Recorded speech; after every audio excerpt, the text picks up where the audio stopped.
하나님 말씀 요한복음 이제 요한복음으로 다시 돌아왔습니다. 드디어 네, 한참 돌고 돌아서 다시 이제 요한복음 11장까지 끝냈고요. 오늘 12장 1절부터 11절 말씀까지 함께 보도록 할게요. 시작. 6월절 엿새 전에 예수께서 베다니에 이르시니 이곳은 예수께서 죽은 자 가운데서 살리신 나사로가 있는 곳이라. 거기서 예수를 위하여 잔치할새 마르다는 일을 하고 나사로는 예수와 함께 앉은 자 중에 있더라. 마리아는 지극히 비싼 향유 곧 순전한 나드 한 근을 가져다가 예수의 발에 붓고 자기 머리털로 그의 발을 닦으니 향유 냄새가 집에 가득하더라. 제자 중 하나로서 예수를 잡아줄 가룟 유다가 말하되 이 향유를 어찌하여 300데나리온에 팔아 가난한 자들에게 주지 아니하였느냐 하니 이렇게 말함은 가난한 자들을 생각함이 아니요 그는 도둑이라 돈깨를 맞고 거기 넣는 것을 훔쳐 가밀어라. 예수께서 이르시되 그를 가만 두어라. 나의 장래할 날을 위하여 그것을 간직하게 하라. 가난한 자들은 항상 너희와 함께 있거니와 나는 항상 있지 아니하리라 하시니라.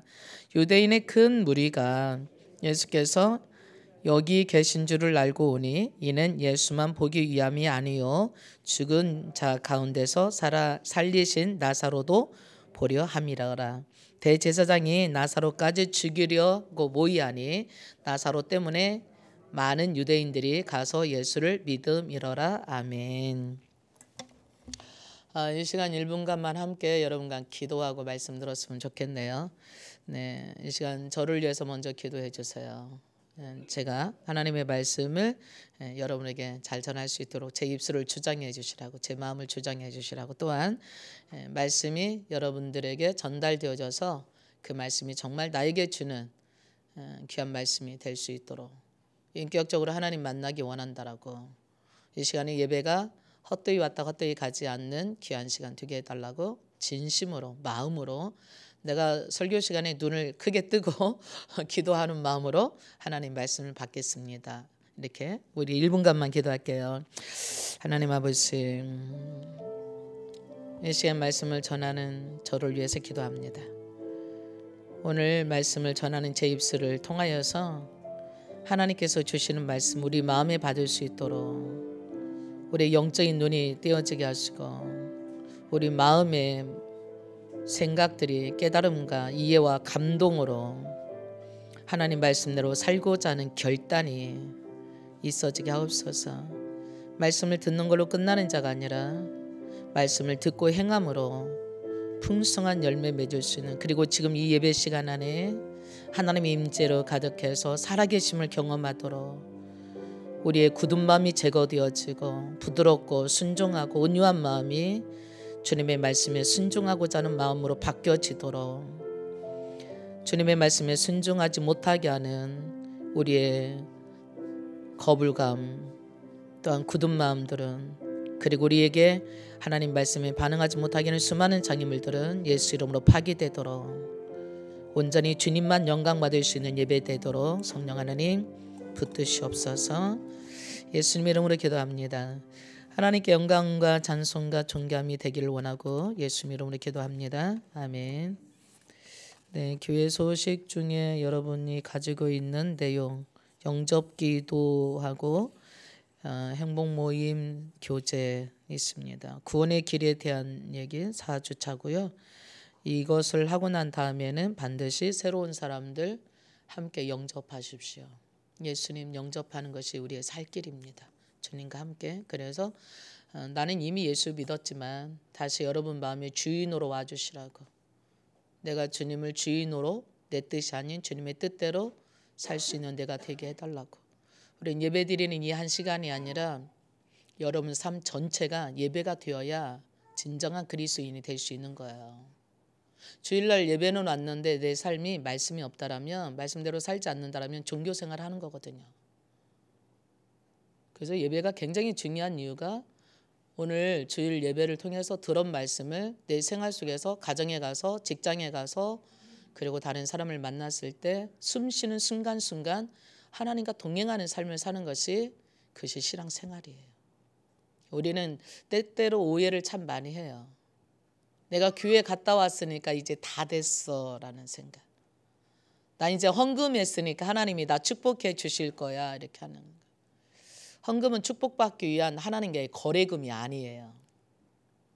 나 이미 받았기 때문에 감사해서 하나님께 감사를 표현하는, 사랑을 표현하는 행위예요. 근데 내가 헌금했는데 왜 나 복 안 주세요? 내가 주일날 교회 왔는데 왜 내 건강 안 주세요? 그다음 우리 종교생활하는 거, 미신을, 기복주의 생활하는 거예요. 신앙은 하나님과의 나와의 관계예요. 여러분 부부 관계가 안 좋으면 가정생활 행복하지 않잖아요. 내가 옆집 사람과 싸우고 관계가 깨지면 참 불편하잖아요. 그러니까 우리는 뭘 주는 것이 문제가 아니에요. 나하고 실컷 박 터지게 싸우고 모함하고 욕하고 저주 퍼붓고는 뭐 먹을 걸 하나 삑 사주고 야 이제 우리 사이좋게 지내자, 그게 안 되는 거예요. 어떤 사람들은 이런 사람들도 있어요. 자기가 화날 때 막 상대방을 막 폭언과 협박과 위협과 저주 비슷한 말들을 막 해놓고 자기 이제 화가 풀렸으니까 자기는 이제 끝이에요. 근데 내 상대방은 지금 어떻게 했어요? 마음이 너무 아파요. 내가 그런 존재밖에 안 되었나? 어떻게 나한테 이런 말을 할 수가 있지? 근데 자기는 자기가 화 팍 내고 이제 자기는 화가 풀렸거든요. 상대방은 너무 지금 자기가 쏟아모은 폭언 때문에 너무 지금 마음이 아픈데 자기는 하하 웃고 다녀요. 정말 비통할 일이에요. 나는 하하 웃는다고 상대방과 관계가 좋아지느냐? 절대 안 좋아져요. 죽을 때까지 그 마음에 못 박힌 상태로 가는 거예요. 그럼 뭐 해야 돼요? 네, 서로 화해해야 돼요. 관계를 새롭게 해야 돼요. 내가 어제 미안했어? 이런 말이 있어야 돼요. 하나님과도 마찬가지예요. 신앙생활은 우리가 교회 와서 앉아서 시간 보내주고 헌금 좀 하고 그랬다고 해서 하나님과 내가 관계가 좋아지는 게 아니에요. 신앙생활은 하나님과 관계를 다시 회복하는 거예요. 끊어졌던 관계를. 관계를 회복하려면 제일 먼저 뭐가 있어야 돼요? 회개가 있어야 돼요. 내 잘못한 것을 내가 인정하고 그것의 잘못에 대해서 고백하고 서로 받아줄 때 그게 화해가 되는 거예요. 관계가 되는 거예요. 하나님과의 관계든 사람하고의 관계든 똑같아요. 오늘 지금 예수님께서 요한복음은 21장까지 돼 있어요. 근데 요한복음 내용을 크게 나누면 둘로 나눌 수 있어요. 1장부터 11장까지 내용이에요.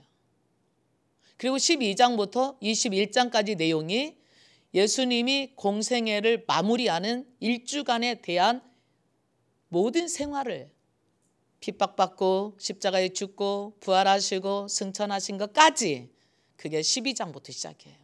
그러니까 11장까지는 예수님의 공생애 30년을 기록해 놨다면 예수님의 마지막 생명의 일주일을 기록한 게 12장부터 21장까지 내용이에요. 그래서 11장까지 뭐에 대한 얘기를 지금 예수님이 하시고 계시느냐면 유대인들과 예수님이 이 땅에 오셔서 하셨던 내가 하나님이고 구원자라고 하는 것으로 7가지 기적으로 수없이 보여줬는데도 유대인들은 그 예수님을 받아들이지 않아요. 그래서 결국은 심판의 대상이 될 수밖에 없음을 말해주는 거예요. 근데 12장에 이제 새롭게 와서 시작하는 거예요. 예수님께서 마지막까지 하나님과의 관계를 개선하기 위해서 많은 사람들을 부르시고 보여주시고 그래서 특별히 예수님이 사랑했던 가정, 나사로 가정을 통해서 하나님과의 관계가, 예수님과의 관계가 어떻게 하면 좋아질 수 있는가를 보여주는 거예요. 여러분과 제가 이 세상에 신앙생활 하는데도 왜 나는 기쁘지 않지? 맨날 기도하는데 내가 지금 예수 믿은 지 수십 년 됐는데 왜 나는 이렇게 하나님 말씀대로 못 살지? 온유하고 겸손하지 못하지? 교회 가면 뭔가 있을 것 같은데 왜 없지? 기도하면 모든 게 응답될 것 같은데 왜 안 되지? 있었지요, 여러분도. 이유가 뭘까요? 나 하나님한테 어떤 사람일까요? 여러분한테 하나님은 어떤 분이세요? 내가 하나님을 잘 모르면 또 내가 하나님 앞에서 어떤 사람인지 잘 모르면 우리는 신앙생활이 아니에요. 오해하게 돼요. 하나님을 오해하고 나 자신을 오해해요.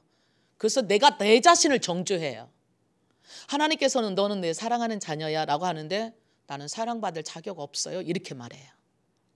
하나님께서는 우리를 사랑하시는 분이라고 말하는데 하나님은 우리에게 벌 주기 위해서 마치 하늘에서 눈을 요딴만큼 크게 뜨고 내가 뭘 잘못할 때마다 벌 주려고 하시는 분 같은 마음이 들어요.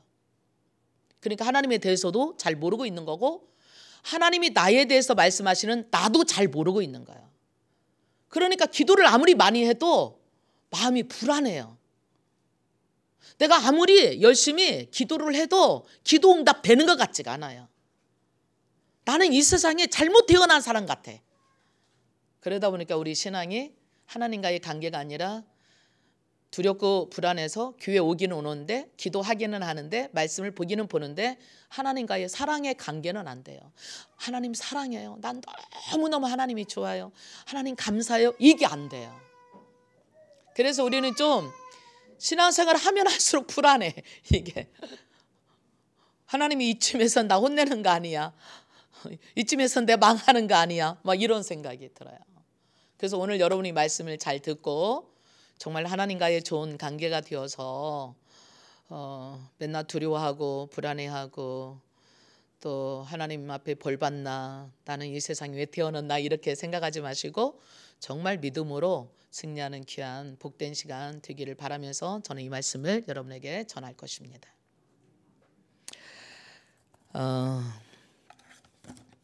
우리가 여러분 자신과 저에게 수없이 물어봐야 될 질문이 하나 있어요. 특별히 신앙생활하고 있는 저와 여러분에게는 혼자 있든 여럿이 있든 예배를 드릴 때든 직장생활을 할 때든 가정생활을 할 때든 항상 물어봐야 될 질문이 하나 있다고 생각해요. 나는 과연 주님을 진실로 사랑하고 있나? 이거. 우리가 입으로는 믿는다고 해요. 근데 사랑은 안 하는 것 같아요. 사랑한다면 내가 그 사람을 진짜 사랑한다면 남녀관계도 내가 진짜 그 사람을 사랑한다면 그 사람을 따라주는 거거든요. 근데 입으로는 나는 널 믿어. 그렇지. 너는 진실해. 넌 거짓말하지 않잖아. 근데 그 사람을 진정으로 사랑하지 않는다라면 그 사람과 같은 삶을 살아갈 수가 없어요. 너는 너고 나는 나인 거예요. 부부간에도 진정으로 사랑하지 않는다면 행복하지가 않아요. 돈이 없어도 살 수 있어요. 사랑하면. 능력이 없어도 살 수 있어요. 사랑하면. 그래서 사랑하게 되면 어떤 사건이 벌어지냐? 기적이 일어나요. 오늘 말씀에 보면 예수님을 믿어요. 근데 사랑하지는 않는 사람도 있어요. 예수님 믿어요. 별일은 안 하는데 정말 주님을 사랑해서 어떻게 사는지 보여주는 사람이 있어요. 오늘 1절 말씀부터 2절 말씀까지 한번 읽어봅시다. 시작. 6월절 엿새 전에 예수께서 베다니에 이르시니 그곳은 예수께서 죽은 자 가운데서 살리신 나사로가 있는 곳이라. 거기서 예수님을 위하여서 잔치할새 마르다는 일을 하고 나사로는 예수와 함께 앉은 자 중에 있더라 그랬어요. 자, 예수님이 6월절 엿새 전에 베다니에 가셨어요. 그럼 이제 6월절 때 예수님이 죽으셨으니까 일주일 전에 베다니에 가신 거예요. 베다니는 참고로 예루살렘에서 한 10리, 20리 정도 떨어져 있는 가까운 마을이에요. 그러니까 예루살렘으로 예수님이 가시기 위해서 베다니 오신 거예요. 왜냐하면 이 6월절에 예수님께서는 예루살렘에 입성하시고 이제 십자가에 죽으실 거니까 준비하러 오신 거예요.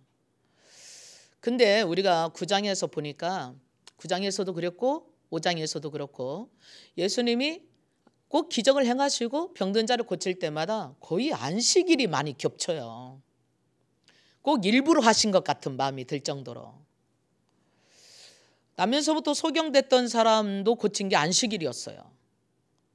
그래서 그 나면서부터 소경됐던 사람 예수님 본 적이 없으니까 정말 저분이 하나님의 사람이라고 믿어요. 근데 나면서부터 소경됐던 사람을 고친 날이 안식일이라 유대인들은 예수님을 죄인이라고 여겨요. 그래서 예수님을 정죄하고 예수님 잡아 죽이려고 그래요. 심지어. 그렇게 했으면 예수님도 좀 이제 안식일 날 기적을 행하지 않으면 참 좋잖아요. 근데 베데스다 연못가에 38년 동안이나 누워 있었던 사람이 있었어요. 그 연못은 천사가 한 번씩 와서 가끔 물을 움직이게 이렇게 하면 젤로 1등으로 뛰어든 사람 어떤 병이 들려도 낫는다는 전설이 있었어요. 그래서 사람들이 굉장히 많이 있었어요. 근데 그중에 예수님이 보시니까 너무너무 오랫동안, 우리 그런 거 있잖아요. 병이 오랫동안 짙으면 그 사람 얼굴 색부터 좀 달릅잖아요. 병이 오래된 걸 예수님이 벌써 눈치채셨어요. 그리고 그에게 물어요. 네가 낫고자 하느냐? 낫는다고 하면 그렇게 말만 했으면 얼마나 좋겠어요. 말이 참 많아요. 내가 저불로 들어가려고 하면 나를 도와주는 사람도 없어요. 자기들이 다 먼저 들어가 버렸어요. 막 이렇게. 근데 예수님 그러시죠. 자리를 들고 일어나 걸어가라니까 진짜 자리를 들고 일어나니까 38년 동안 앓았던 병이 순식간에 없어져 버렸어요. 근데 유대인들은 반응이요. 와, 너 나섰어? 이렇게 기뻐해야 되는데 그게 아니에요. 야, 너 왜 자리 들고 가? 거기 누워 있어. 막 이런 의도예요. 왜? 이날이 안식일이니까. 그들은 안식일 날, 유대인들은 안식일을 더 잘 지키기 위해서 성경에 있는 내용 말고도 수백 가지를 더 첨구해서 뭐 하면 안 된다는 게 굉장히 많았어요. 근데 특히 이 안식일 날 그렇게 병 고치는 일도 하나의 일이라고 여겨서 그거 하면 안 됐어요. 근데 예수님이 들고 가라고 한 날이 안식일이에요. 그리고 예수님 어디 가셨으니까 이제 모르는데 그 사람이 나보러 자리 들고 가라고 하는 사람이 있어서 나는 그냥 자리 들고 일어나서 갈 뿐이야 라고 했어요. 그러자 예수님이 그 병을 고치신 것을 이제 성전에서 만나서 알고 가서 바리새인들한테 이야기하네요.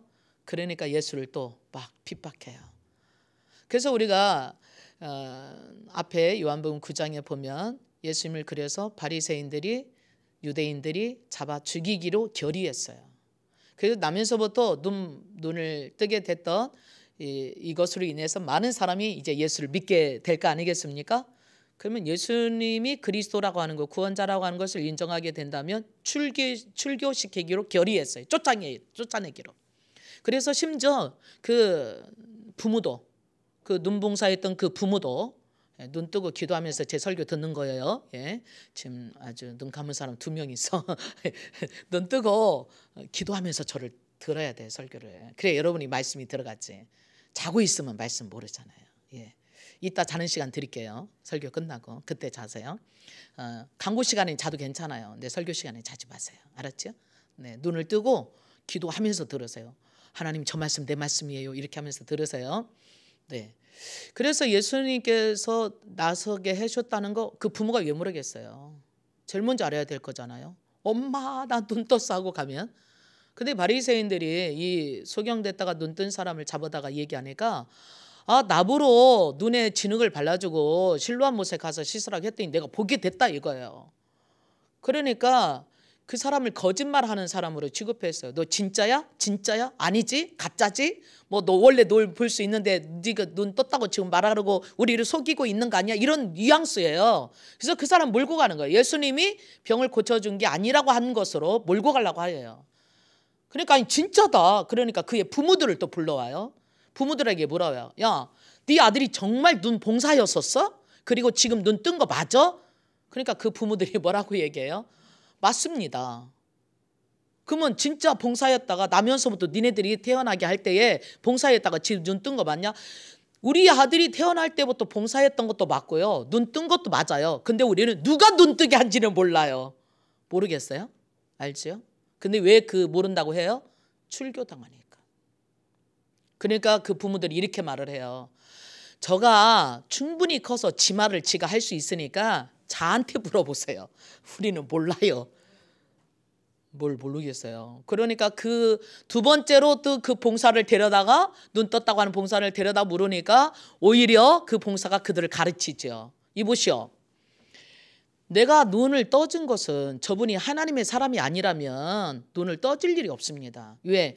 하나님은 죄인의 기도를 안 들으신다는 것이 유대인의 전통이거든요. 죄인은 우리도 성경에 글죠. 하나님의 능력이 짧아서 손이 짧아서 우리를 구원하지 못하는 게 아니라 너와 나 사이에 쥐가 갈려 있어서 하나님이 듣지 못하는 거야. 그 얘기를 다르게 빌려보면 죄 있는 사람의 기도는 하나님 듣지 않아. 근데 예수님이 자기를 눈에 진흙을 발라주고 실로암 물가에 가서 씻으라고 해서 자기가 나섰다면 그분이 죄인일 수가 없다는 얘기예요. 그러니까 오히려 눈 봉사였던 이 사람이 성경의 박사라고 하는, 성경의 교수라고 하는, 선생이라고 하는 랍비들을, 유대인들을, 바리새인들을 데려다 가르치니까 뭐라고 반박해요? 야, 너는 죄인으로 태어난 자식이 나를 가르치냐? 그리고 그를 쫓아냈더라, 출교시켰더라 그랬어요. 그러면 이제 예수님이 그리스도라고 하는 것, 죄인이 아니라는 것만 말을 해도 유대인들에겐 출교당합니다. 근데 오늘 성경에 보니까 1절에 보니까 베다니에 나사로랑 마르다랑 마리아랑 있는 그 집에 예수님을 초대해서 잔치를 벌이고 있어요. 우리가 마태복음 26장에도 똑같은 얘기가 나오는데 거기는 베다니 시몬, 문둥이 시몬의 집이었다 그러거든요. 아마 시몬이라고 하는 이제 그 바리새인이요, 이 사람도요. 근데 그 사람은 문둥이였었나 봐요. 갖고 고침을 받으니까 너무 고마워서 감사해서 예수님을 초대해서 자기 집에서 식사 대접하고 있는지 몰라요. 근데 그 집에 누가 있느냐면 마르다도 있고 나사로도 있고 마리아도 있는 거예요. 그러니까 아마 제가 이제 뭐 성경이 그런 내용이 없으니까 이렇게 추측하는 사람들도 있어요. 아마 마르다는 그 시몬의 남편이었을 거야, 아마 이렇게 얘기해요. 근데 성경에 마르다가 결혼했다는 얘기가 없어서 그거는 그렇게 신빙성이 있는 얘기는 아니지만 어쨌든 마르다, 나사로, 마리아와 관련된 사람이 아닐까. 그러니까 그들을, 형제를 다 불렀지. 근데 지금 마르다는 뭐 하고 있어요? 남의 집에 와서? 네, 2절에 보면요, 잔치할 새 마르다는 일을 하고 있었어요. 이게 마르다는 우리가 누가복음에 또 10장에 가보면 자기 집에 예수님이 오셨을 때 마르다는 굉장히 열심히 예수님을 대접하기 위해서 일합니다. 이게 바쁘지요. 근데 마리아는요, 예수님의 발밑에 앉아서 예수님의 소리 다 말씀 듣고 있는 거예요. 그러니까 자기 혼자 막 이것도 할라 저것도 할라 바쁘고 분주한 이 마르다가 화가 나가지고, 아, 예수님, 그 예수님 발 앞에 앉아있는 그 마리아 좀, 내 동생 좀 보내세요. 내가 지금 얼마나 바쁜지 아십니까? 이 바쁜 걸 보면서 쟤는 저렇게 한가하게 저렇게 있어요. 그러니까 쟤 좀 보내서 나 좀 도와주라고 하세요. 그러니까 예수님 뭐라고 해요? 마르다야, 네가 여러 가지로 참 바쁘구나. 근데 있지, 한 가지만 하든가 두 가지만 하든가 바쁘지 말고 마리아는 좋은 편을 택했으므로 너도 그렇게 했으면 좋겠다. 예수님을 사랑하는 방법이 마르다와 마리아가 참 달랐던 걸 봅니다. 마리아는 예수님을 사랑하는 방법이 예수님 말을 들어주고 예수님과 같이 교제하고, 예수님 어떻게 지내셨어요? 나는 이렇게 지냈어요. 이렇게 하는 스타일이라면, 마르다는 예수님이 오시면 예수님이 무슨 말을 하든지 떼 둬버리고 예수님께 뭔가 드리기 위해서 열심히 주방에 가서 일하고 예수님 혼자 음접실에 앉혀놓는 사람이에요. 여러분들도 그런 거 있죠. 손님이 오시면 아이고 오셨어요, 어떻게 지내셨어요, 이런 거 얘기해야 되는데 앉아놓으라 하고 자기는 가서 뭐 먹을 거 챙기고 있어 막. 그럼 아니 좀 여기 좀 오시라고, 와서 얘기 좀 하자고, 그래도 아 차만 있으라고 그래고 먹을 것만 몽땅 챙겨다 이 앞에 두고 그냥 가만히 있는 사람들 있죠. 누구를 좋아할 것 같아요, 여러분이? 물론 먹을 것도 먹어야지. 근데 누구를 사람들은 더 좋아하냐면 내 말 들어주는 사람을 더 좋아해요. 여러분 어때요? 여러분 입장 한번 들어봅시다. 여기서 말은 할 수가 없으니까. 나에게 뭔가 준다고 나를 앉혀놓고 뭐 10분이든 20분이든 30분이든 1시간이든 앉혀놓고 자기 혼자 뭔가 막 요리하고 그리고 나를 갖다 요리했다 딱 먹으세요 하는 것과, 오셨냐고, 어떻게 지내셨냐고, 아픈 데는 없느냐고, 또 무슨 좋은 일이 있었냐고 이렇게 하면서 대화하면서 내 말을 끝까지 잘 들어주는 사람이 좋으세요? 예수님은요, 예수님의 말을 들어주는 사람을 더 좋아했어요. 그래서 예수님 말하는 거예요. 마르다야, 너는 너무너무 바쁜데 조금만 바쁘고 와서 나와 이야기했으면 좋겠다. 마리아는 그 편을 택했는데 내가 원하는 건 이거야. 나와 좀 이야기하자고, 나와 좀 대화를 좀 하자고, 나와 교제 좀 하자고. 여러분이 대화하지 않으면 상대방 마음을 몰라요. 저 사람이 슬픈가 기쁜가. 근데 말할 때마다 끊는 사람이 있죠. 무슨 말하면 그것도 말이라고 해 막 이렇게 하고 끊죠. 뭐 그런 것이 어쩌라고 막 이렇게 끊죠. 근데 그게 아니라는 거예요. 이 성경 내용에 자세하게는 나와 있지 않지만 마리아는 예수님의 마음을 읽어요. 예수님 마음이 슬프겠다, 예수님 마음이 기쁘겠다, 예수님이 이러겠다, 뭘 원하겠다 이런 마음을 읽어요. 이제 다음에 그 내용이 나와요. 여러분 부부간에 어때요? 대화를 좀 잘 할까요? 남편이 이야기하면 말 같지 않은 얘기지만 말 같지 않을 수 있어요. 왜? 남편의 생활과 내 생활이 달라요. 남편이 자라온 배경과 내가 자라온 배경이 달라요. 남편이 하고 있는 일과 내가 하고 있는 일이 달라요. 그래서 안 맞아요. 엇박자예요. 어떻게 저렇게밖에 생각 못할까 그럴 때도 있어요. 근데 여러분 남편이 얘기할 때 끝까지 들어주나요? 그것도 말이라고 해? 이렇게 해서 잘려나요. 바꿔 말해볼게요. 아내가 어떤 얘기인가 해요. 물론 요즘에 뭐 맞벌이라 거의 나가서 같이 생활하지만 옛날에 전업주부 같은 경우는 하루 종일 애 보느라고 살림하느라고 발을 동동거리고 다녔어요. 그래서 애가 말도 안 듣고 힘들었던 것을 이제 직장에서 돌아온 남편한테 좀 하소연하고 싶어. 그래서 뭐 하면 이렇게 당신 집에서 뭐 하는 여자야? 이렇게 하면 어때요? 대화가 잘 되죠? 슬픈 거예요. 살고 싶지가 않아. 그냥 말하면 다 그냥 들어주는 거예요. 내가 그걸 들어준다 해서 다 해결해 달라는 얘기가 아니잖아요. 나 이렇게 좀 힘들었어. 그게 나 좀 알아줘 이거잖아요. 아 힘들었구나. 당신 고생 많았네. 이것이면 되는데 그 말이 아니에요. 당신 집에서 뭐 하는 여자야. 아니면 뭐라도 애라도 좀 뭐 했어 당신이 이렇게. 표가 나나요 살림이? 남편이 밖에 나가서 어떤 어려움을 당하고 어떤 수모를 당했는지 아나요? 얼굴이 정말 이그러져 갖고 세상 살고 싶지 않는 마음이지만 내 처자식을 먹여 살리려고 가진 수모를 당하면서 그렇게 살았던 것들을 나 좀 알아주고 내 말 좀 들어달라는데 우리는 그 말을 다 잘라버려요. 그러니까 대화가 안 통하는 여자고 대화가 안 통하는 남자야. 그냥 여러분이 끝까지 들어주면 대화가 통하는 겁니다. 중간에 다 잘라버리니까 대화가 안 통하는 거예요. 우리는 그래요. 자기 생활 속에 젖어서 살아요. 어쩌면 예수님도 이 세상에 인간을 구원하기 위해서 오셔가지고 예수님이 하시는 목적은 딱 하나예요. 내가 이 인류를 어떻게 구원할까? 그래서 십자가에 죽으셔야 되는데 십자가에 죽기 전에 예수님이 이 땅에 오신 하나님의 아들이라는 사실을, 그리스도라는 사실을, 구원자라는 사실을 저들에게 알게 해서 깨닫게 해서 주님께로 돌아와서 믿게 해야 되겠는데 그것에 오로지 신경이 있는 거예요. 자기한테 죽인다고 하든 미쳤다고 하든 잡아가서 뭐 별 욕으로 비난을 하든 예수님이 하시는 일은 일관적이에요. 그날이 안식일이 됐던 평일이 됐던 그런 걸 가리지 않고 하나님 나라를 세우기 위해서 잃어버린 양 한 마리라도 잡기 위해서 정말 온갖 수모와 고난을 당하면서 그 일을 다 하세요. 우리 같으면 사람 눈치가 봐가면서 할 것 안 할 것 가리지요. 나한테 손해될 것 같으면 안 하잖아요. 내가 착한 일 하고 욕먹을 일 있으세요? 요한복음 6장에 보면 예수님이 보리떡 5개 물고기 2마리로 5천 명을 먹이고 난 다음에 이뤄진 결과가 뭐예요? 5천 명이나 먹었어요. 남자 장정으로만. 여자들까지 아이까지 합친다면 2만 명도 더 될 거예요. 그리고 나서 예수님이 그거를 먹은 그들에게 말합니다. 너희는 썩어질 육신을 위해서 일하지 말고 영생하도록 있는 하나님의 영생을 위해서, 나라를 위해서 일하라. 그러면서 무슨 말씀하세요? 너희들이 영생하기 위해서는 내 살과 피를 먹어야 돼. 이런 말씀이에요. 다 도망갔어요. 왜? 이해할 수 없다는 거죠. 지금 예수님은 자기 자신이 누군가를 끊임없이 가르쳐줘요. 얘들아 있잖아, 나는 하늘에서 하나님이 아버지가 보내서 왔어. 내가 하는 말은 내 말이 아니야. 아버지 말이야. 너희들이 몇천 년 동안 모세를 통해서 주셨던 그 율법을 주셨던 그 하나님 아버지의 말씀이야. 자, 잘 들어봐봐. 모세가 나에 대해서 증거하고 있어. 성경이라고 하는 거는 나에 대해서 증언하는 책이야. 너희가 영생을 얻기 위해서 성경을 읽잖아? 근데 그 영생이 바로 나야. 그래서 내가 너희를 위해서 내 살과 피를 주려고 왔어. 내 생명을 주려고 왔어. 이 얘기거든요. 저들은 이 영적인 이야기를 못 알아들었어요. 그리고 예수님을 미친 사람 취급했어요. 그리고는 다 떠나가고 다시는 예수와 함께 다니는 자들이 없었더라 그랬어요. 예수님 제자들을 위해는.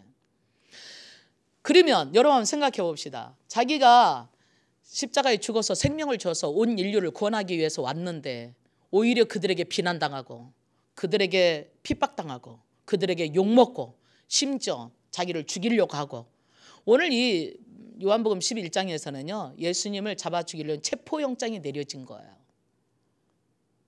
근데 이들 셋은요, 여기 나타나지 않은 시몬까지 4명은요 예수님을 초대해서 지금 잔치하고 있어요.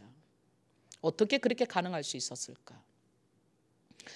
우리는 우리 자신들이 인정받지 못하고 조금만 손해가 되면 신앙도 필요 없고 하나님도 필요 없고 예수님도 필요 없고 기도도 필요 없는 것으로 선택해 가요. 뭐가? 내가 손해봤다는 거죠. 내가 인정받지 못했다는 거죠. 근데 이들은 지금 세상으로부터 인정받는 게 아니라 오히려 예수님을 대접하면 그들도 같이 출교당할지 몰라요. 근데 예수님을 지금 모셔다가 잔치 베풀고 있어요. 어떻게 이렇게 할 수 있었지? 여러분이라면 그렇게 할 수 있겠습니까?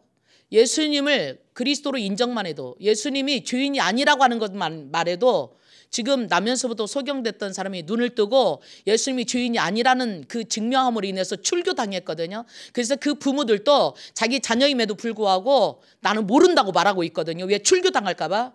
아마 오늘 이 시대에 정말 그렇다면 여러분 과연 주님 믿을 수 있을까요? 세상으로 출교당하는데? 출교당하는 게 뭐게요? 재산 다 몰수당하고요. 모든 여러분의 주민권 없어져 버리고요. 여러분들이 취직도 할 수 없고 학교도 갈 수 없고 일도 할 수 없는 그런 상태가 돼버리는 거예요. 근데도 믿을 거예요? 아니 믿는 정도가 아니라 사랑할 거예요? 진실로 내가 주님을 사랑하고 있나 믿고 있나 생각해 보는 시간이었으면 좋겠어요. 또 여러분이 정말 주님을 진실로 믿는다라면, 나는 주님을 사랑한다면 나는 주님을 사랑하는 걸 어떻게 표현하고 있나, 무엇을 드리고 있나, 무엇을 하고 있나. 우리는 사랑하게 되면 다 주고 싶잖아요. 교제하고 있는 어떤 남녀가 있었대요. 전에 그냥 들은 얘기고요. 그러니까 남자친구가 이제 결혼을 앞에 두고 있으니까 뭐 여자친구에게 자기 이제 와이프 될 사람이 있죠. 내가 좋은 선물 사줄게 하고 백화점에 데리고 갔어요. 여러분 백화점 물건이 정말 상당히 비싸다는 거 알죠? 마트가 아니에요, 여러분. 네, 무슨 뭐 홈쇼핑 이런 데가 아니에요. 백화점에 갔어요. 그래서 보니까 너무 비싼 거예요. 그러니까 남자친구가 뭐라고요? 야, 이건 너무 비싸다. 좀 싼 데로 가자. 했다는 거예요. 또 거기 가보니까 또 거기도 너무 비싼 거예요. 야, 여기도 너무 비싸다. 또 딴 데로 가자. 그래서 그 결혼 깨졌다네요. 그 여자가 뭐라고요? 이 남자가 진짜 나를 사랑하는 게 아니구나. 사랑한다면? 여러분 사랑한다면 어떻게 해요? 물론 내가 지금 돈 없을 수 있어요. 그러면 솔직하게 내가 가진 돈은 이거밖에 안 되는데 이게 너무 비싸서 너한테 사주고 싶은데 못 사줘서 미안해? 차라리 솔직하게. 근데 어떻게? 너무 비싸니까 좀 싼 데로 가자. 그래서 이 여자가 이런 마음이 들었다는 거예요. 내가 싸구려 왔구나. 그러면 결혼해도 네가 나를 이렇게 취급하겠구나. 그럼 내가 뭐 때문에 너하고 결혼해야 될까? 이렇게 했다는 거예요. 그래서 깨졌대요. 여러분이 정말 사랑한다면요, 첫째로 값을 따지지 않는 거예요. 이 마리아는 예수님을 어떻게 사랑했느냐면, 자 3절 읽어봅시다. 시작. 마리아는 지극히 비싼 향유 곧 순전한 나드 한 근을 가져다가 예수의 발에 붓고 자기 머리털로 그의 발을 닦으니 향유 냄새가 집에 가득하더라. 여기 보면 순전한 나드 한 근이라고 했어요. 이 값어치가 얼만큼 나가느냐면 5절에 보니까, 5절도 읽어볼까요? 시작. 이 향유를 어찌하여 300데나리온에 팔아 가난한 자들에게 주지 아니하느냐, 가룟유다가 하는 얘기예요. 그러면 이 순전한 나드 한 근이 그 당시의 시가로는 300데나리온쯤 간다는 얘기예요. 300데나리온은, 한 데나리온은 남자 장정이 하루 벌어서 버는 품삯이에요. 그러면 안식일 날 일하는 거 빼면 1년 동안 벌은 모든 돈을 모아놓은 돈이 나드 한 근이라는 얘기예요. 그 많은, 한번 계산해, 여러분 집에 가서 계산해 보세요. 얼마나 비싼 돈입니까? 어쩌면 남자가 그 당시 여자에게는 뭐 주권이 없었어요. 어떤 무슨 경제력도 없었으니까. 그러면 이 마리아가 이 돈을 어떻게 벌었을까? 몇 년을 벌었을까? 그래서 안 쓰고 모아놨을까? 근데 그거를 전부 다가 한순간에 깨뜨려서 예수님의 발에 부었다? 가능해요? 여러분 같으면 가능해요? 저는 안 가능하더라고요. 통장을 한 번에 깨가지고 집을 팔아서 통째로 하나님께 바친다? 쉬운 일 아니에요. 성경에 쉬운 일 아니어서 아나니와 삽비라는 집 팔아서 반절 뚝 떼어서 숨겨놓고 반절을 밭에다 죽었잖아요. 하나님 속였다고. 그냥 집으로 놔뒀으면 안 죽을 건데 뭐 하려고 팔아서 헌금하고 죽냐고. 순수한 마음이 아니었다는 얘기죠. 근데 마리아는 어떻게 해요? 그것이 얼마 나가는지는 몰라요. 근데 사랑하는 거예요. 예수님을 사랑하기에 나는 값으로 칠 수가 없었어. 마리아가 예수님을 향한 사랑이었어요. 몰라요. 예수님을 얼마큼 믿었다는 얘기는 안 나오니까. 그런데 마리아의 삶을 보면 나는 믿습니다, 사랑합니다 라는 말 한마디도 없어요. 근데 그의 삶을 보면 전부를 드려요. 자기 삶을 통째로. 우리는 주님을 사랑한다고 말하면서도 참 11조 하기가 힘들어요. 10분의 1인데도. 왜 그러게요? 아까워서. 그럼 사랑하는 게 아니지. 그럼 여러분 이렇게 말할까? 목사님, 지금 내가 이 돈을 가지고 생활하기도 얼마나 빠듯하고 쫄리고 빚지는데, 적자 생활을 하는데 제가 11조를 드리면 얼마나 더 많이 빚지겠어요? 하나님은 가난해서 우리에게 드리라는 게 아니에요. 근데 우리는 우리의 자세는 어떻게 해요? 하나님보다 돈이 더 아까운 거예요. 솔직히 여러분 마음을 들여봐야 돼요. 제가 지금 여러분들한테 헌금하라고 강요하는 얘기가 아니에요. 11조 하라는 말이 아니에요. 지금 내가 주님을 진실로 사랑하고 있느냐는 얘기예요. 예수님께서는 하늘 보좌를 버리시고 자기 생명을 십자가에 죽는데 우리를 살리겠다고 내놓으셨어요. 예수님은 하나님이세요. 이 땅에 올 필요가 없으신 분이었어요. 죽어야 될 필요가 없으신 분이에요. 근데도 불구하고 나를 살려보겠다고, 영원히 구원하겠다고 하늘 보좌를 버리시고 이 땅에 오셔서 그 수많은 고난을 당하시고 십자가에 죽으셨어요. 근데 나는 그 주님을 내가 사랑한다고 믿는다고 하면서 11조 하는 게 너무 아까워요. 과연 난 주님을 진실로 사랑하고 있는가, 아니면 계산하고 있는가. 내가 이번 주일날 나가면 이번 한 주간은 잘 지내겠지, 헌금 이만큼 하면 이만큼 축복해 주겠지, 내가 이런 거 하면 이런 복을 받겠지, 계산하고 있는가. 여러분이 값어치로 계산한다면 진정한 사랑이 아닌 겁니다. 누군가를 사랑하면서 이 남녀, 교제하는 이 남녀, 결혼이 깨져버린 이 남녀처럼 이건 너무 비싼 게 싼 데로 가자, 그건 진정한 사랑이 아니라는 거예요. 차라리 싼 데로 가지, 비싼 걸 없는 데로, 내가 사줄 수 있는 능력이 있는 만큼대로. 아니면 그냥 모르게 사다가 그냥 사랑한다고 주든가. 여러분과 제가 하나님의 사랑을 저울질하고 있지 않는가. 그러면서도 내가 정말 잘 믿는 것처럼 하고 있지 않습니까? 가면 쓰고 있지 않습니까? 나 믿음 좋아라고 말하고 있지 않습니까? 나도 하나님 믿어라고 말하고 있지 않습니까? 우리의 신앙은 하나님 앞에 거짓될 수가 없는 거예요. 하나님은, 사람들은 우리 겉모습을 봐요. 너 뭐 입었는지, 어디서 사는지, 무슨 차를 타고 다니는지, 너의 직업이 뭔지. 그러나 하나님은 그런 것과 전혀 상관없어요. 우리 교회에 수만 명의 사람이 온다 할지라도 진정으로 주님을 사랑하지 않는다면 주님은 그런 것과 전혀 상관없으신 분이에요. 진정으로 사랑하는 사람 단 한 사람만 있으면 되는 거예요. 여러분이 진실로 내가 주님을 사랑하는지 여러분 자신에게 물어볼 필요가 있어요. 나는 주님을 사랑하기에 뭐를 하고 있지? 기도하나? 이 예배 주님을 정말 사랑해서 오셨어요? 아니면 안 가면 안 되니까 오셨어요? 눈밖에 날까 봐 오셨어요? 아니면 복 받으려고 오셨어요? 우리가 하나님의 생명을 받았을 때에 우리는 하나님의 복을 다 받은 사람들이에요. 하나님은 생명을 주셨어요. 우리에게 생명보다 더 큰 게 어디가 있어요? 성경에는 온 천하를 주고도 너의 생명과 바꿀 수 없다고 그랬어요. 여러분 생명과 바꿀 수 있으세요?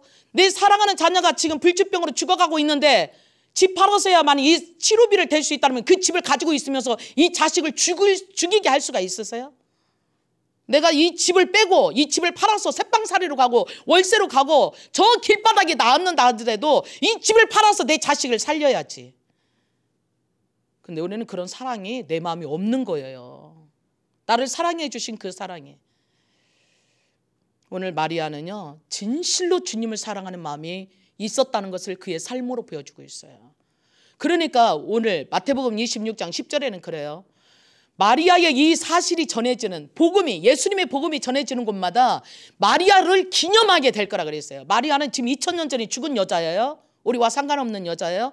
왜 마리아의 일이 오늘 우리에게까지 전해져서 이 말을 가지고 마리아의 헌신을 우리가 지금 기억하고 있는 거예요?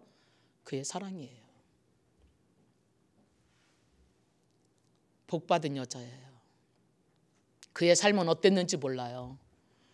자, 두 번째로 마리아가 예수님 어떻게 생겼느냐? 가룟 유다가 비난해요. 그 많은 것을 비싼 돈에 팔아가지고 가난한 사람한테 나눠주지 그걸 허비한다고. 여러분이 옥합이라는 것을 한번 깨트려버리면 못 씁니다. 그러면 300만 원이 한 번에 나가버린 거예요. 근데 예수님이요 가만두라 그래요. 저렇게 하도록 내버려 둬라. 왜? 저는 나의 장래 일을 위하여서 그것을 간직했다가 지금 하는 거라고요. 그러니까 마리아는 예수님과 마음이 통했다는 걸 볼 수 있어요. 아무도 예수님이 이 6월절에 십자가에 죽을 거라고 생각 안 해요. 심지어 예수님과 함께 3년 동안 예수님께 배우고 따라다녔던 제자들조차도 예수님이 예루살렘에 입성할 때 서로 싸웠어요. 더 높은 자리에 앉겠다고. 나는 오른쪽에 앉혀주세요. 나는 왼쪽에 앉혀주세요. 그러니까 예수님이 길을 가다가 예루살렘에 입성하러 가면서 길을 가다가 어린아이 하나를 세워놓고 하늘나라에서는 누가 큰 줄 아냐? 저처럼 섬기고 겸손한 사람이 큰 거야. 이 세상에선 권력 잡아가지고 휘두르는 사람이 큰 것처럼 보이지만 하나님 나라 큰 사람은 저 어린아이처럼 자기를 낮추고 섬기는 사람이 큰 사람이야. 그러므로 크고자 하는 자는 낮아질 것이고 으뜸이 되고자 하는 자는 꼴찌가 되어라 라고 말씀하십니다. 예수님이 십자가에 죽으러 가시는 그 길목에도 이들은 서로 높은 자리에 앉겠다고 싸울 때 마리아는 자기의 전 재산을 털어서 예수님의 장례를 준비했단 말이죠. 유대인들에게 장례는요 마지막에 향유를 붓는 게 장례 마무리로 끝나는 거예요. 그 예수님의 장례를 미리 준비하면서 향유를 깨뜨렸다는 얘기죠. 무슨 얘기일까요? 마리아의 헌신은 최우선순위라는 거예요. 돈으로 값치로 따질 수 없는, 어떤 비난에도 멈출 수 없는, 막 이렇게 욕먹으면서 예수님이 하신 일에 여러분이 교회에 열심히 일하면 여러분 자녀들 중에 또 여러분 뭐 가족 중에 열심히 하면 야 적당히 해라. 일요일날 한 번만 가면 되지 무슨 새벽에 가고 금요일날 가고 수요일날 가고 그 난리 밥석을 하냐. 아마 여러분 그럴 거예요. 근데 마리아는 그 정도가 아니었어요. 누가 비난을 하든 내가 선교하고 구제하고 예배드리고 전도해야 될 일이라면 멈추지 않고 했다는 얘기예요. 여러분 자녀들 중에 공부도 잘해가지고 내 자녀가 저 서울대 가고 박사 되고 교수 되고 변호사 되고 의사 됐으면 좋겠는데 어느 날 갑자기 아버지 어머니 나 아프리카로 선교사로 가기로 했어요. 그런다면 아마 뜯어 말릴 거예요. 우리 집에 그랬거든. 4년 동안 열심히 가르쳐놨더니 중국으로 선교사 간대. 집도 못 들어오게 했어요. 빨리 취직해갖고 돈 벌어서 시집 가야지. 무슨 선교사냐고. 다른 사람이 가라고 하고 너는 빨리 취직해가지고 돈 벌어가지고 좋은 신랑감 만나서 시집가서 행복하게 살아야지. 너네 엄마 아빠가 얼마나 고생했는데 막 이렇게. 근데 여러분 하나님께 헌신하는 거는요 절대 손해가 없습니다. 여러분 길이 남는 게 뭔 줄 아세요? 이 세상 것은 언젠가 다 사라져요. 그러죠? 아무리 좋은 직장 가져도 퇴직하면 그날로 끝이에요. 다 사장님으로 안 불러줘요. 근데 하나님 나라는요 영원히 남아있어요. 주를 위해서 했던 거는 영원히 사라지지 않고 있어요. 그리고 또 뿐만 아니라 나를 사랑하는 자는 내가 천대까지 이르러 은혜 베풀리라고 말씀하셨어요. 절대 손해 없어요.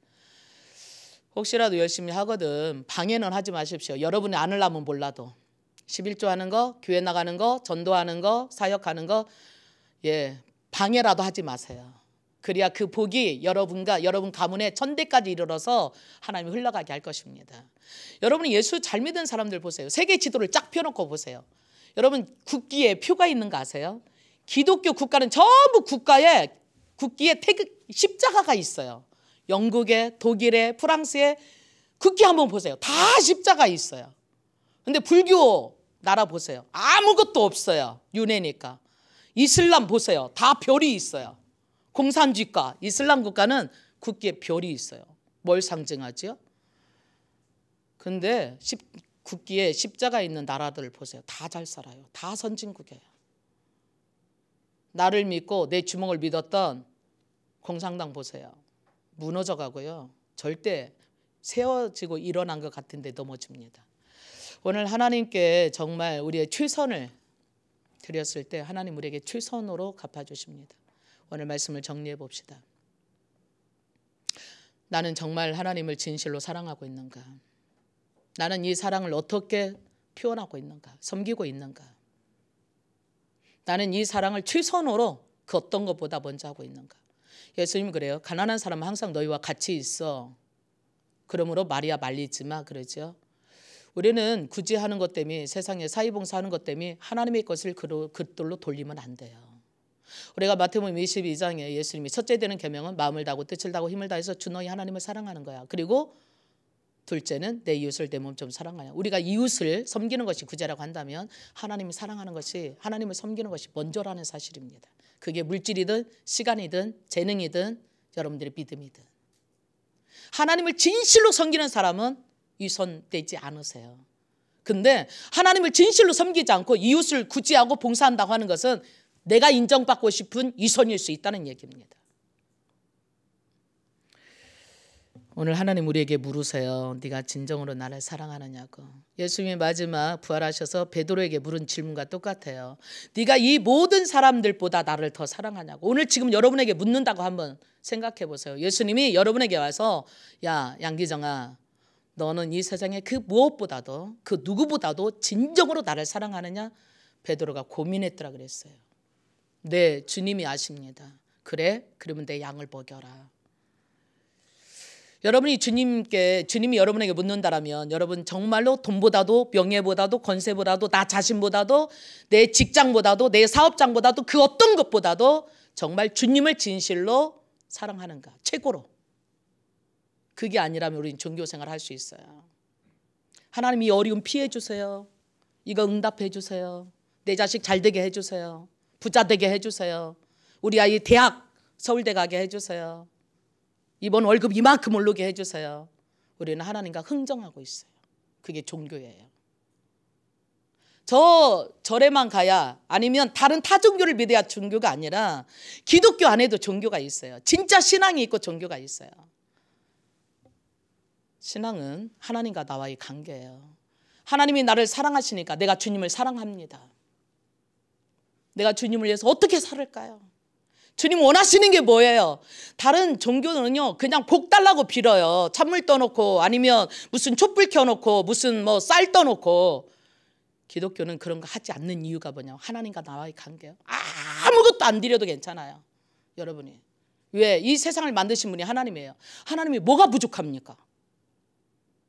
뭐가 부족해요? 우리가 11조를 꼭 드려야 하나님이 이 교회가 세워져요? 아니에요. 다른 종교는 자기들이 신을 만들어 놓고 복 달라고 하지만 기독교는 종교가 아니에요. 하나님이 우리를 찾아오셔서 내가 너 복 줄게 하시는 거예요. 내가 너를 생육케 할게. 내가 너를 창대케 할게. 내가 너를 크게 할게. 너 복 받고 너 잘 돼. 너를 통해서 정말 하나님이 살아계시다는 것을 보았으면 좋겠어. 그래서 우리가 정말 하나님이 사랑합니다. 하나님 감사해요. 그렇게만 해도 여러분의 삶 가운데 하나님께 감사하는 사람이 어떻게 싸우겠어요? 하나님이 주신 것 가지고 사는 건데 무슨 욕심이 더 필요해요? 무슨 이기적인 게 더 필요해요? 무슨 내 자존심이 필요해요? 하나님 앞에 다 있는 건데 내가 하나님께 받아서 쓰고 하나님 앞에 가는 거예요. 이게 신앙이에요. 오늘날 신앙생활이 다 무너져 버렸어요.